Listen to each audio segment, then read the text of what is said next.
Welcome to Foxtecc. In this video, I'll show you how to allow TikTok to access your photos on your iPhone or iPad so you can upload content without any issues. Start by opening the Settings app on your device. Scroll down the list until you find TikTok, then tap on it. Once you are in TikTok's settings, tap on Photos to view the available access options. Here you can choose between different levels of access. If you want TikTok to access your full photo library, select All Photos. And if you prefer to limit access, choose Selected Photos and manually pick the images you want TikTok to see. If it's set to None, TikTok won't be able to access your gallery at all, and you won't be able to upload media from your device. This setting can be changed anytime, depending on your privacy preferences.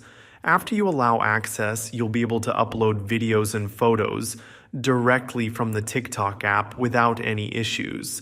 If you don't see the photos option in the TikTok settings, double check that the app is installed and updated to the latest version. Thanks for watching. If this helped you out, make sure to like the video and subscribe to Foxtecc for more simple and clear tutorials. See you later.